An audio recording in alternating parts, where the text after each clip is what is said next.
Martin Truex Jr. says he's moving on from the results at Richmond, where he claims he blew his top in both reacting to Kyle Larson at the end of the race, as well as Denny Hamlin, who he still maintains did indeed jump the restart.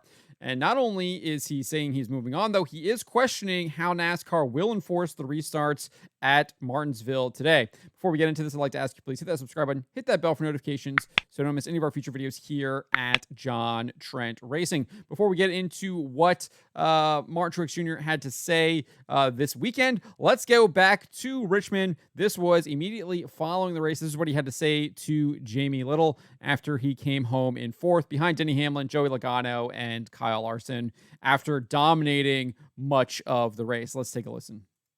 228 laps led by Martin Truex Jr. and everything changes at the end of this race. Martin, take us through the emotional roller coaster that it was. Yeah, I mean, it's unfortunate, you know. Fortunately, this has happened here a few times over the years. So yeah, we're in a great spot and had a great auto winners Camry all night long, and the guys did a really good job. Just got beat out of the pits, and then got, I don't know. He jumped the start and then just used me up in turn one. So definitely sucks, but a good solid day and another car capable of winning. So we'll just have to come back next week, try to get him again. Thanks.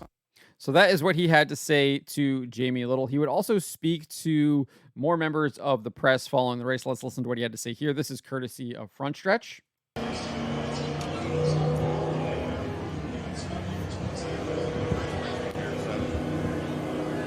Race and then some dumbass move brings out a caution with coming to the white flag and ruins our whole night. So it is unfortunate, but obviously just awesome job by my team, and Auto Owners Camry was a rocket. It was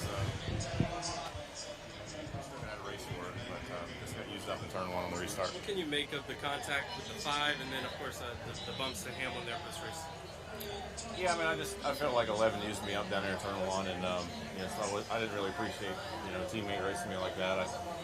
I wish you would have gave me a chance, but yeah, that's the way it is. And then the 5 just he bumped me in the drove in the side of me in 1 and 2, and I got a little loose down the backstretch. I don't know if my left rear was going down or what, and I kind of slammed into him. No big deal. What do you think of the quality of racing tonight, stage 2 and stage 3, after you kind of went through the normal track conditions?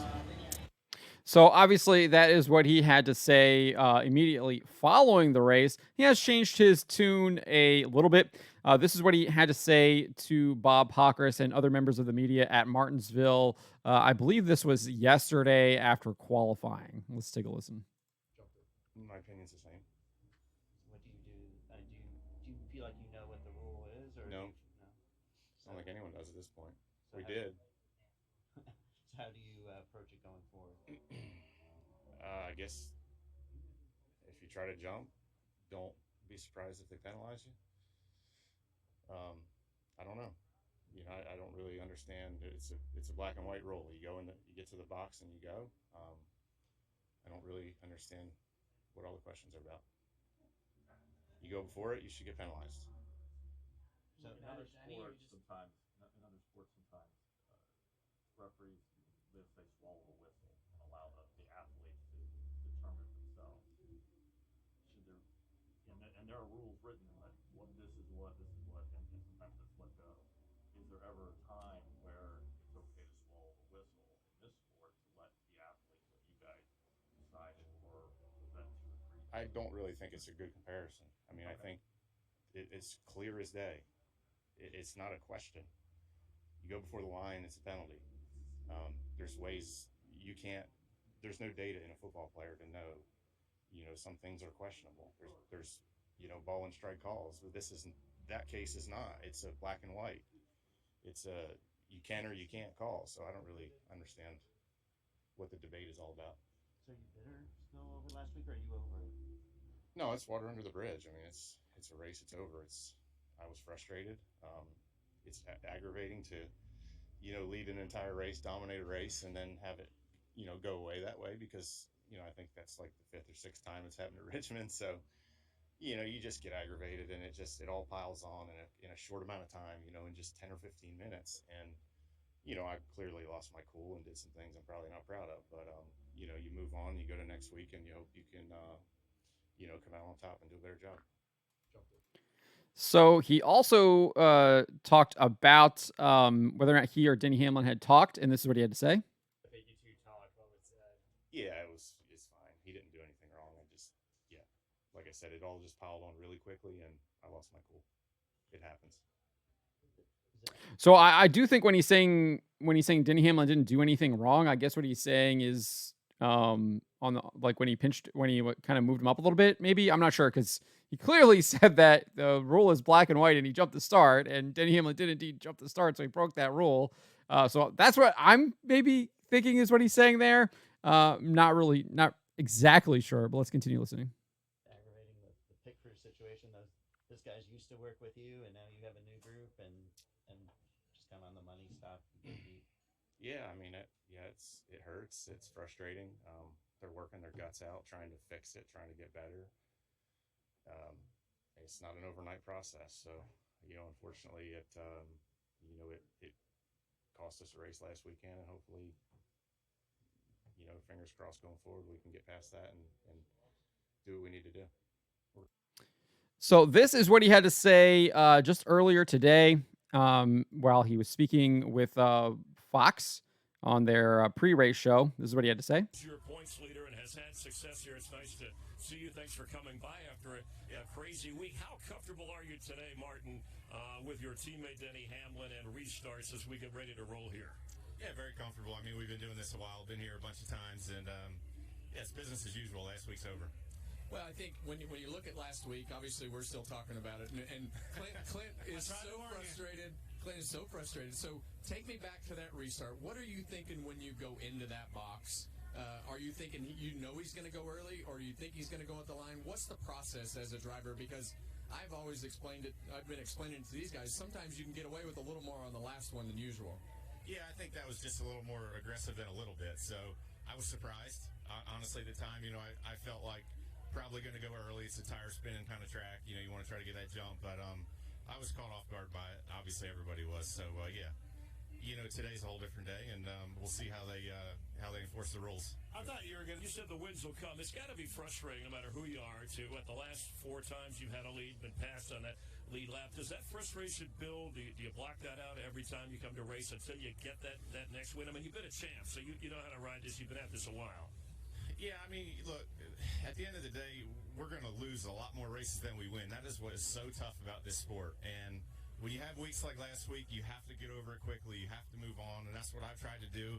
Then it just kind of boils over when you get in that situation again, and it's in a reminder of like, man, this happened again. This sucks. Richmond 5-6 times that same kind of scenario is played out. So it's tough to deal with that, but you have to move on, and today's a new day. How much do you deal with the pit crew side of things and everything that goes there? Do you talk to those guys? Do you have a team meeting? I was always not very good at that. I'm not very good at it either. Yeah. I feel like that's a whole separate, system and a whole separate group of people. I let the higher-ups deal with that, and I just ask for faster and more consistent. Yeah. So that is a little bit of what Martin Truex has had to say. Obviously, he still thinks that NASCAR has now made it wildly inconsistent on how they are going to enforce their restart rules. Obviously, he's saying it was black and white, and now they are not calling it black and white, so he has no idea how they are going to enforce that moving forward.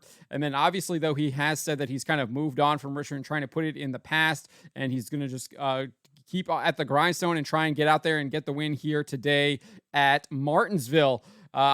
Hard to disagree with what Martin Truex Jr. is saying here. I think what Elton Sawyer came out and has said, saying it was a good restart, and then saying that Denny Hamlin did indeed jump the restart, and then saying they still made the right call, even though they're saying that he violated the rules, definitely leaves some questions as to how it is going to be enforced moving forward. Obviously, he was also talking about how it might be enforced differently on laps 10, 50, and 300 compared to at the end of the race. And that definitely leaves one wondering, like, well, how are you actually going to call it? And clearly, Martin Truex Jr. and probably a lot of the other drivers in the garage have absolutely no idea how that rule is going to be enforced now.